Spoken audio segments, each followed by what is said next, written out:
Hey boys and girls, let's get back to Escape from Mr. Lemoncello's. It's been a couple of days since I've read aloud. We had a few days off of school.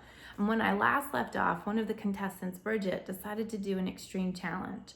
And it was extreme. And she didn't make it, so she's out of the game. So let's see what happens in the next few chapters. Chapter 25. Akemi grabbed the door handle to the young adult room. It's locked. Here, said Sierra, use my library card. Huh, said Akemi. The books on the back of yours are different too. I think they all are. I got the Egypt game and the Weston game. 2 books about games, said Kyle. Sweet. Akemi slipped Sierra's card into the reader slot above the doorknob. The door clicked. Kyle pushed it open. The walls of the young adult room were painted purple and yellow. There were swirly zebra print rugs on the floors and lumpy clusters of beanbag chairs. A couple of sofas were designed to look like Scrabble trays with letter square pillows. Akemi nudged Kyle in the ribs. Check it out. In the far corner stood a carnival ticket booth with a mechanical dummy seated inside. A fun and games banner hung off the booth's striped roof. The dummy inside, the glass booth, he looked like Mr. Lemoncello. He wasn't wearing a turban, but the Mr. Lemoncello mannequin reminded Kyle of the Zoltar Speaks fortune teller booths that he had seen in video arcades. That's not really him, is it? Said Akemi, who was right behind Kyle. No, it's a mechanical doll. The frozen automaton was dressed in a black top hat and a bright red ringmaster jacket. Since the booth had the fun and games banner, Kyle figured you might have to talk to the dummy to get to play a game. Hello, he said. We'd like to play a board game. Bells rang, whistles whistled, and chaser lights blinked. The mechanical Mr. Lemoncello jostled to life. If you want to play a game, just say its name. The life-size puppet, blocky jaw flapped open and shut, almost in sync with the words. Do you have Mr. Lemoncello's bewilderingly baffling bibliomania? Did Joey Pigsa lose control? Was Ella enchanted? Huh? Just say yes, suggested Sierra. Yes, said Kyle. Well, great Gilly Hopkins, said the Lemoncello dummy. Here you go. Kyle heard some mechanical noises and some whirring. Then, with a clunk, a wide slot popped open in the front of the booth, and a game box slid out. Enjoy, said the dummy. And remember, it's not whether you win or lose, it's how you play the game. So be sure to read the instructions so you'll know how to play the game. Kyle took the box to a table. Okay, he said, raising the lid. Let's set it up and... There was a beep, and the door opened. Where is he? Andrew Peckelman barged into the room, waving his antique magazine, something called Popular Science Monthly. Who are you looking for? Asked Kyle. Mr. Lemoncello, I heard him. Is he in here? Kyle pointed toward the frozen Lemoncello doll sitting in the carny booth. It's just a dummy. Peckelman whipped his head around from side to side. Is there a camera in here?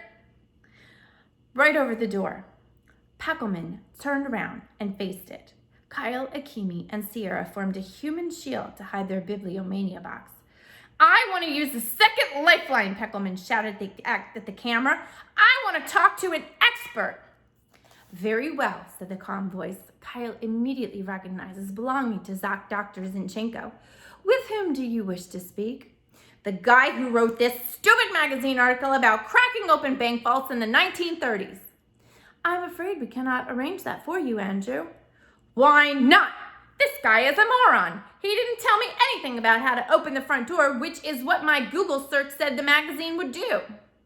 We told you the way out wasn't the way in. That was just a red herring. It was a trick to throw us off course. No, Andrew, it was not. What was the title of the article? Newest bank vaults defy the cracksman. Well, that should have been a hint. Apparently, the reporter concluded that thieves could not break open the vault doors. When doing internet research, it is important to let me talk to that stupid idiot.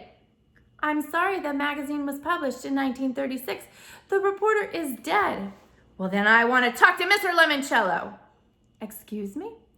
I want to talk to Mr. Lemoncello. This is highly irregular. And so is this game. You people have rigged it so that Miguel Fernandez will win. I know you do. That's why Mr. Lemoncello is afraid to talk to me. Kyle heard the carnival booth dummy clatter back to life. Hello, Andrew, and how may I help you? This Lemoncello did not sound pre-recorded. Apparently, the real deal was using the dummy to do his talking. Your library stinks, shouted Peckelman. Oh dear, have you boys been playing that castle sewer game again? No, but this stupid article should have given me the stupid answer, but the stupid writer didn't write what he should have written. I see, and can you rephrase that in the form of a question? How many can I ask? Just one. And then we're done. Okay, you're the expert on this stupid new library game, so where's your favorite contestant? Where's Miguel? Is that your final question? Yes. Assuming our video monitors are correct, Miguel Fernandez is on the other side of the third floor doing research in the arts and the artifacts room. Thanks. And you bolted out the door. The Lemoncello puppet bucked and drooped back into its off mode. Kyle sprang up from the table. Come on, he said to Akimi and Sierra. Akimi sighed. Now where are we going? To make sure that Peckelman doesn't do something stupid that gets Miguel kicked out of the game. And why would we do that? Because Miguel is our friend. Akimi glanced at her floor plan. Okay, the arts and artifacts room is on the other side of the circle. Sierra, stay here and guard that game box. Come on, Akimi. Kyle and Akimi looped around the third floor balcony to the other side. Kyle glanced at his watch. It was almost 3 p.m. They really needed to start focusing on the game and not all this other monkey junk. As they neared the arts and artifacts room, there was a shout, and the door flew open. Andrew Peckelman came running out. Behind him were a woman with the head of a tail and the tail of a lioness, and a pharaoh in a cobra headpiece. The pharaoh stopped. May onions grow in your earwax! And a series of holographic hieroglyphics danced across the air. Andrew Peckelman raced to a staircase, grabbed both handrails, and hurried down to the second floor. The Egyptians vanished. Kyle and Akimi entered the arts and artifacts room and found Miguel seated at a desk with what looked like blueprints. You okay? Asked Kyle. Yeah, man, I'm fine, thanks. Those guys chasing Andrew, where do they come from? Holograms from the giant Lego Sphinx and Pyramid exhibit. So why did they turn on Andrew? Asked Akimi. I don't know. 1 minute he's yelling at me and the next the pharaoh and the Sekhmet are yelling at him. Sek who? Said Kyle.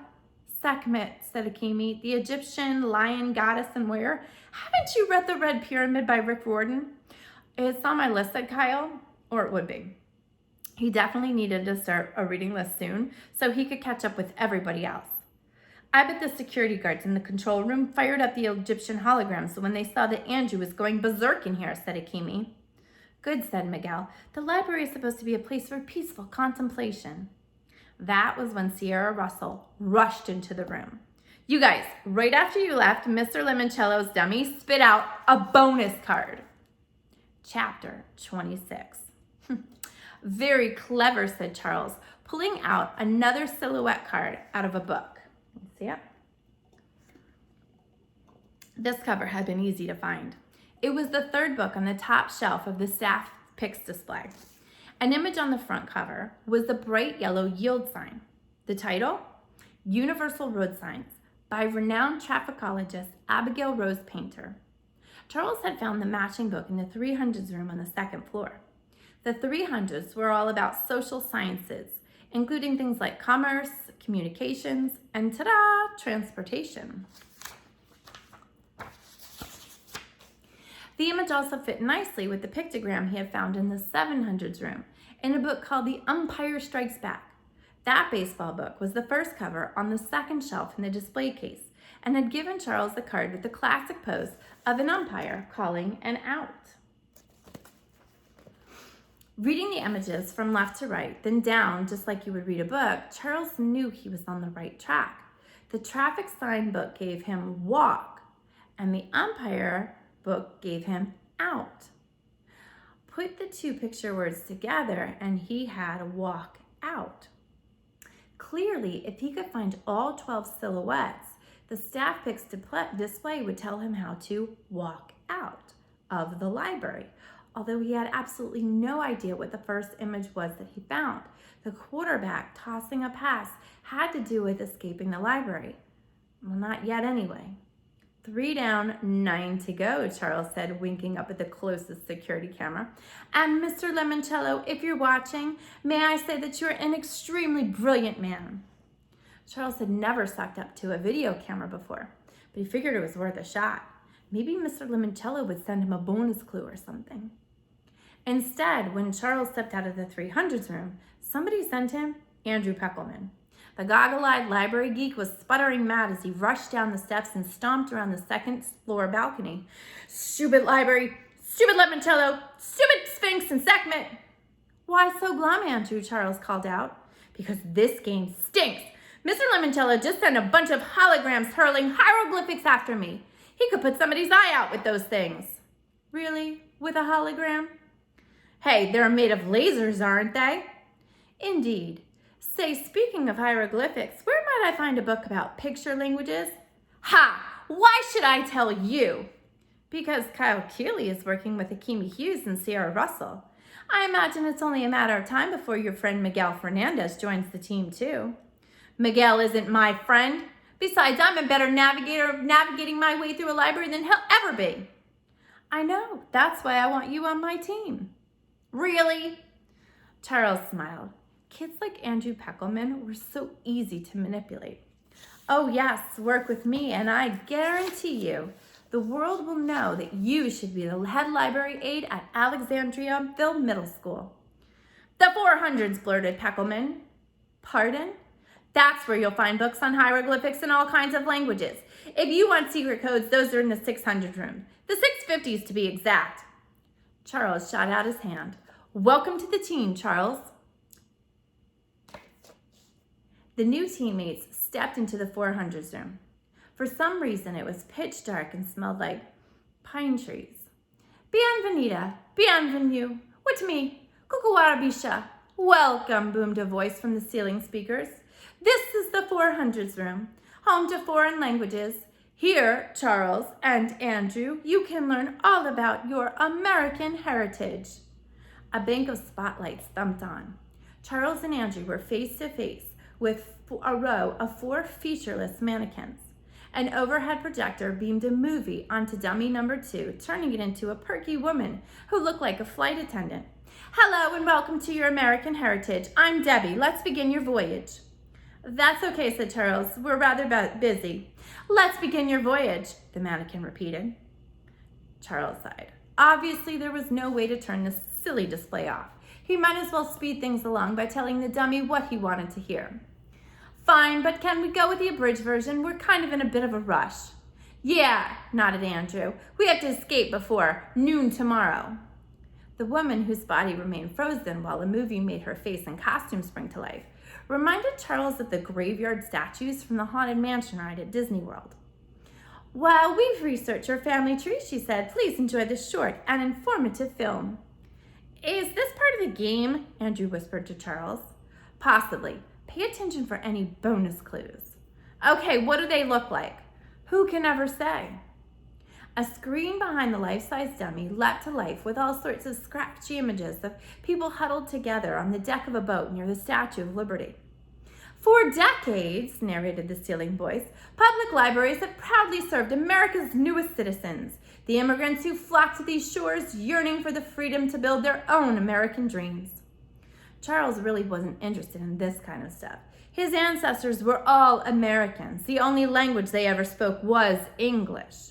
Yes, the library is where many new arrivals journey first, to learn their new homeland's language, to keep in touch with the world they left behind, to search for the gainful employment that will make them productive residents of their newly adopted homes. The movie dissolved into blackness. Thank you for your kind attention, chirped the cheerful Debbie. We have completed your American family tree. Let's meet your first American ancestors. 2 mannequins sprang to illuminated life, both of them dressed in traditional Thanksgiving pilgrim costumes. I already know who they are, said Charles. That's John Chiltington and his wife Eleanor. They came to Plymouth Colony on the Mayflower. Can we move over to the Andrews family, please? Of course, said Debbie. The mannequins quickly went through Andrew Peckelman's ancestry. Apparently, the family name had originally been Pickleman because they made pickles. After a prolonged parade of pickle people, the dummies took on the guise of Andrew's most famous ancestor, a guy in horn-rimmed glasses and a tweed sports coat named Peter Paul Peckelman. "I appeared on the TV game show Concentration in 1968, he announced, "and what a room full of furniture and wood paneling for my rumpus room." Charles smiled. He knew the TV game show Concentration was very similar to Mr. Lemoncello's phenomenal picture word puzzler, one of the games he had picked up at the toy store. Peter Paul Peckelman's claim to fame was further confirmation that piecing together the picture puzzle would show Charles how to escape from the library. He had been right. The dummies had just given him a bonus clue. Chapter 27. Excited by the sudden appearance of a second bonus card, Sierra read it out loud. 2 plus 2 can equal more than 4. Put 2 and 2 together and you'll be closer than before. Akimi raised her hand. "Yes," said Sierra. "You do realize that Miguel here isn't on our team." "Oh, right, sorry." Miguel turned to Kyle. "You guys are a team? Yeah, you want to join?" "Maybe, I'm not sure. Check back with you later, ma'am." "No problem," said Kyle. He fist bumped his chest. Miguel fist bumped his chest.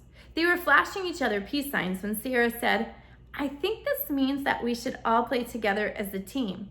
Remember what it said on the fountain down in the lobby? Knowledge not shared remains unknown." "Maybe," said Miguel. "Like I said, let me get back to you guys. I'm working on a few angles of my own. I'm flying solo." "Sure, no problem."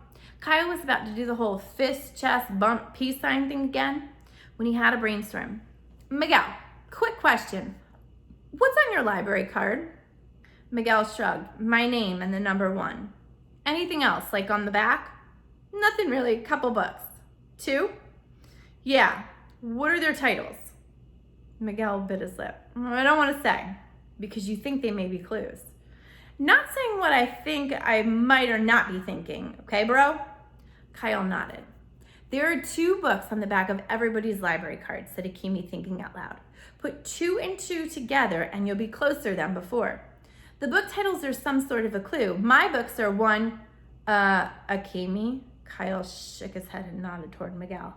"Right, sorry, my bad." "Oh, okay, Miguel," said Kyle. "If and when you decide to team up with us, you can show us the 2 books on the back of your card and we'll show you ours. We'll also split the prize 4 ways. Deal?" "Deal." "Come on, guys." Kyle gestured toward the exit. "Where are we going?" asked Sierra. Kyle dropped his voice. "To the Electric Learning Center." "You want to go play video games?" said Akimi. "Now, seriously, Kyle, we may need to rethink your status as team captain." "I don't want to play video games. I want to go check out the discard pile." "Huh?" "The cards the players who went home early dumped into the goldfish bowl." "I'm coming with you guys," said Miguel. "I've been thinking about those extra cards too." "Fine," said Kyle. "Whatever." When they entered the game room, they saw Clarence, his arms folded across his chest, genie style. He was standing on guard in front of the discard pile. "May I help you?" he asked. Yes," said Kyle. "We want to go check out the cards in the bowl." "Sorry," said Clarence. "You can't have them." "But," said Mr. Lemoncello, his face suddenly appearing on every video screen in the room, "but you can win them." Dressed in a polka-dotted bow tie and a snazzy jacket like a game show host, Mr. Lemoncello had one arm resting on a slender plexiglass podium. Behind him, Dr. Zinchenko, all decked out in a sparkly red mini dress, looked like the models that point at prizes on TV. "Are the 4 of you ready to play Let's Do a Deal?" When Mr. Lemoncello said that, he pushed a big red button in his podium. A pre-recorded studio audience whistled and cheered and applauded. What's Let's Do a Deal?" asked Kyle. "It's my first game ever to be turned into a TV show, brought to you by Lemon Pledge." Dr. Zinchenko started singing, "Lemon Pledge, very pretty, put the shine down, lemon good." "Thank you, Dr. Z," said Mr. Lemoncello, bopping the button to make the audience cheer again. "Now then, kids, here's the deal. Solve 1 simple picture puzzle and you 4 win the 5 library cards in the bowl." And if we lose? Simple. Each of you loses his or her library card and adds it to the discard bowl for our next lucky contestants to try and win. He banged the red button again. The audience cheered exactly the way they cheered before. Kyle turned to the others. What do you guys say? Let's go for it, said Akimi. Sierra nodded. Miguel, I'm in, bro. You're joining our team. Absolutely. They knocked knuckles to seal the deal. Mr. Lemoncello must have whacked his button again because the Can Studio audience started cheering. Kyle wondered what the sound effects would be if he and his friends lost their library cards playing Let's Do a Deal. Probably groans and weeping. Lots and lots of weeping. And next time, we'll find out what happens when they play Let's Do a Deal.